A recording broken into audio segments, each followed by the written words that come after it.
العاشرة مساء بتوقيت أسمر المحلي أينما كنتم أيها السادة والسيدات من الفضائية الإثيوبية، نحييكم ونقدم لحضراتكم نشرة أخبار هذا المساء، نستهل كالمعتاد بالأهم والأبرز على الساحتين المحلية والعالمية.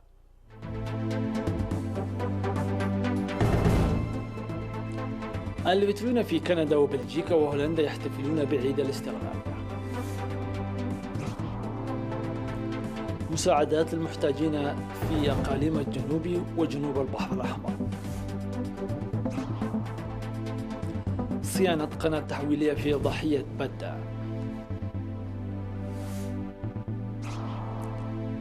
الرئيس الأمريكي ينهي علاقة بلاده بمنظمة الصحة العالمية. الحكومة الأفغانية مستعدة للتفاوض مع حركة طالبان.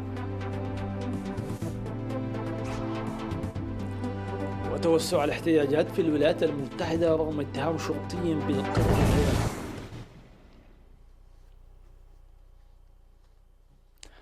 أهلا بكم من التفاصيل. احتفل الإثيوبيون المقيمون في كندا وبلجيكا وهولندا بالذكرى 29 لعيد الاستقلال المجيد تحت شعار نتصدى ونتقدم. وفقا للمعلومات الواردة، احتفل الإثيوبيون المقيمون في مدينة تورنتو الكندية مطبقين تعليمات الوقاية من فيروس كورونا وقاعدة التباعد الاجتماعي ومزينين سياراتهم بالعلمين الإثيوبي والكندي على شوارع المدينة عاكسين حبهم لوطنهم وشعبهم. وفي بروكسل البلجيكية تم الاحتفال بالاستقلال بحضور أعضاء السفارة الإثيوبية والاتحادات الوطنية. وألقى سفير إثيوبيا في الاتحاد الأوروبي السيد ناغاسي كاسا كلمة هنأ فيها الشعب والحكومة الإثيوبية وقوات دفاعه الباسلة، موضحا بأن أنشطة الاحتفال التي أجراها المواطنون الإثيوبيون في مختلف أنحاء العالم خير دليل على تقديرهم للاستغلال والثمن الباهظ الذي دفع من أجل الحرية. وأوضحت المعلومات الواردة من هولندا بأن العاملين في المجال الفني والإعلامي نظموا برامج عبر وسائل التواصل الاجتماعي كاليوتيوب والفيسبوك ليحتفل المواطنين بعيد الاستقلال من منازلهم. وأشاد قنصل إثيوبيا في هولندا السيد سولومون المحاري بالمساهمين في إعداد البرنامج، معبرا عن تهنئته بالمناسبة العظيمة. من جهته ذكر سفير إثيوبيا في الاتحاد الأوروبي السيد ناغاسي كاسا بأن برنامج التبرع لمواجهة كورونا لا زال متواصلا لثقافة وقيم التصدي والمواجهة الإثيوبية، معبرا عن امتنانه بتلك المبادرات الفعالة. ساهم المواطنون في الإقليم الجنوبي وجنوب البحر الأحمر ووحدات قوات الدفاع وجمعية معاقي الحرب بمساعدات مالية وعينية للجهات المحتاجة وسمح بإقامة مجانية للمستأجرين منازلهم. بموجب ذلك ساهم سكان وتجار منطقة حد شعدي بمديرية مندفرة ب25 ألف نقفة، والفرقة 42 ساهمت بالسكر والذرة، وكذلك الأفراد ساهموا بالمواد الاستهلاكية وتم توزيعها على المحتاجين. وسمح السيد لول سبحانه مع زوجته إقامة مجانية لثلاثة مستأجرين، والمتوفية يحدقت كابول لثلاثة مستأجرين ل3 أشهر.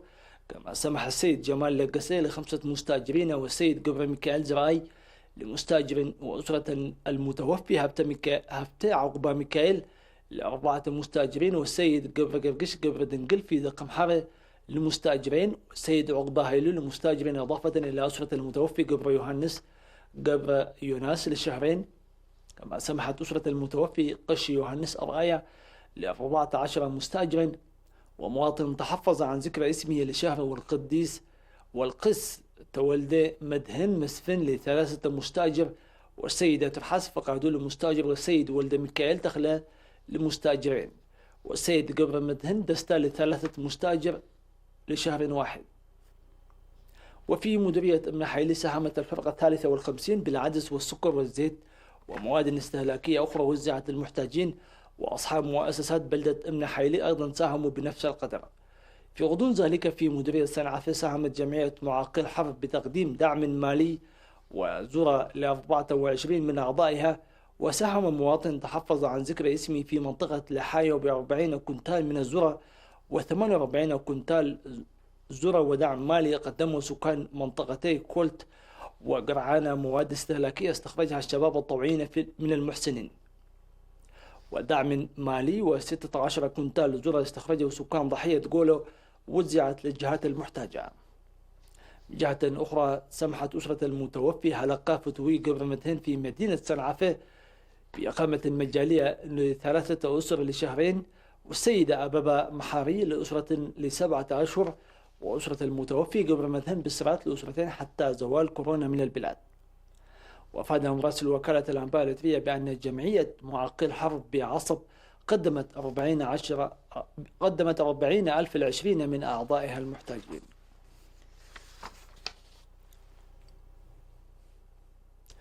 يقوم الشعب الإريتري في الداخل والمهجر ووحدات قوات الدفاع بمواصلة التبرعات العينية والمالية للجهات المحتاجة.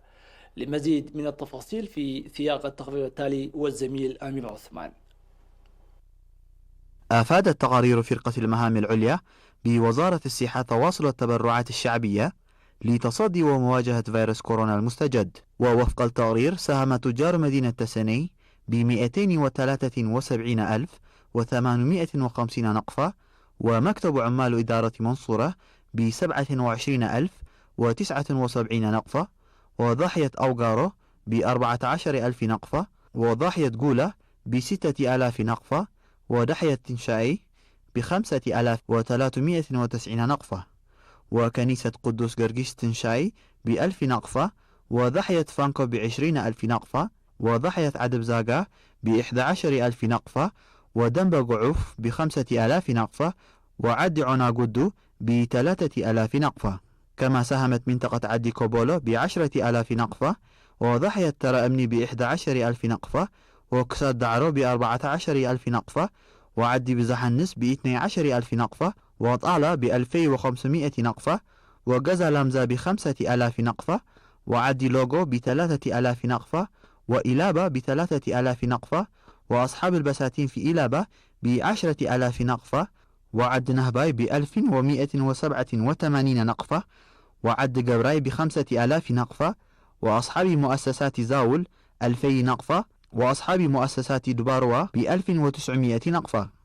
في غضون ذلك ساهم فندق الجزيرة الخضراء ب5,000 نقفة، وجمعية بعل مريم التعاونية بمنطقة مسلام ب3,000 نقفة، وجمعية برنتانتي بعد حوشة ب3,000 نقفة، وجمعية كسانت التعاونية 2,000 نقفة، وكيوسك سمرت عندي ب2,000 نقفة، ومتجر دمارة للذهب 2,000 نقفة، ومغلق رويال 2,000 نقفة، وجمعية أبونا قابر منفذ قدس أخرياء التعاونية 1,000 نقفة، وديف كافيه 1,000 نقفة، وجمعية قدس اللاسع عداقة حموز ب500 نقفة.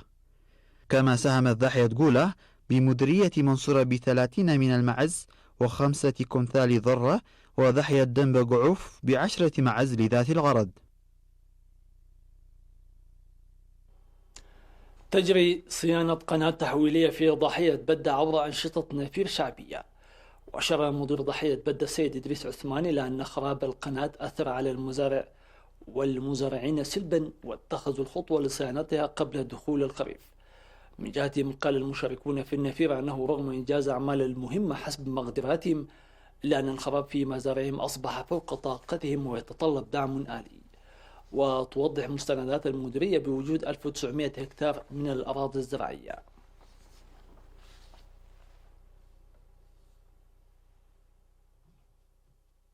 السادة والسيدات، إلى فاصل ثم نوافيكم بالأنباء العالمية.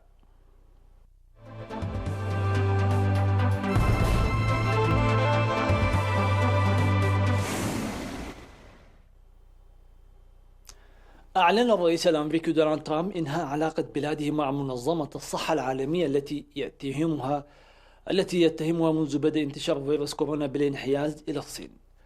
وفي وقت سابق اتهم ترامب منظمة الصحة العالمية بأنها دمية في يد الصين التي انطلق منها الوباء في نهاية 2019.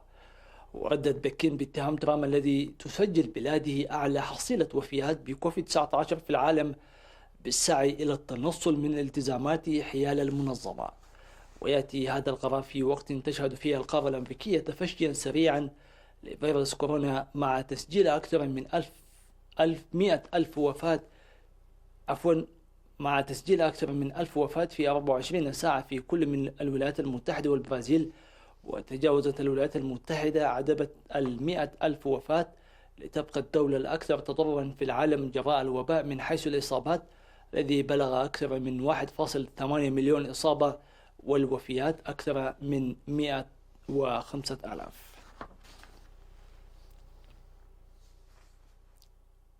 أعلن مسؤول التفاوض مع متمردي طالبان عبد الله أن فريق الحكومة الأفغانية مستعد لبدء مفاوضات السلام غير المسبوقة مع طالبان في أي وقت.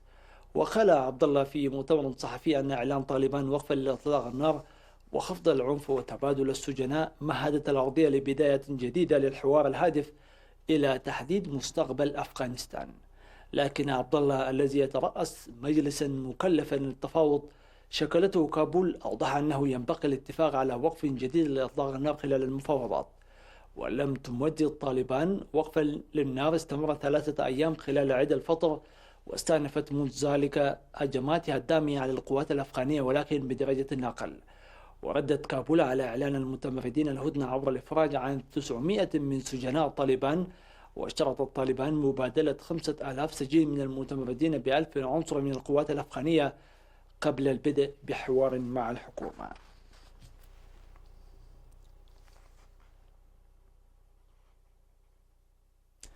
تظاهر مئات الأشخاص خارج البيت الأبيض تعبيرا عن غضبهم، وخلال تجمعهم أمام البيت الأبيض طالب المتظاهرون العدالة لجورج فلويد ملوحين بشعارات مختلفة. وفي نيويورك تجمع نحو 1000 متظاهر للتنديد بما حصل لفلويد على أيدي الشرطة بينما تم إغلاق طريق سريع في دنفر. وأثر مقتل فلويد أثناء توقيف اضطرابات واسعة دفعت الحرس الوطني الأمريكي إلى نشر 500 من عناصره في المدينة لإعادة الهدوء إليها. وكانت معظم المظاهرات سليمة في البداية، وأقامت قوات الشرطة سلاسل لاحتواء الحشود، لكن جرت صدامات وعمليات نهب لحوالي 30 متجرا، بينما استخدمت الشرطة الغاز المسيل للدموع أمام المركز الذي كان يعمل فيه العناصر المتهمون بالتسبب بموت الرجل الأسود. ووجهت إلى الشرطة الأمريكي الذي ضغط بركبته على رقبة الضحية المواطن الأسود جورج فلويد تهمة القتل غير العمد.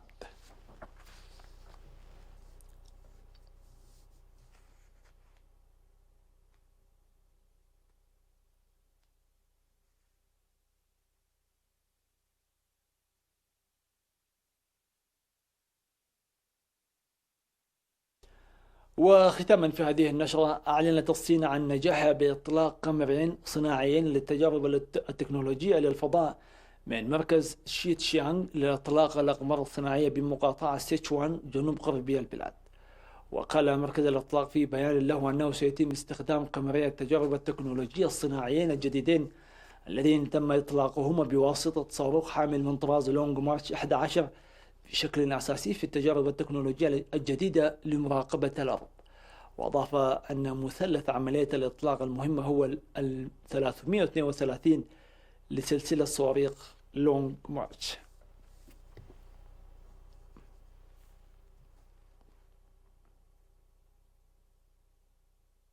وصلنا إلى ختام هذه النشرة، في أمان الله وحفظه.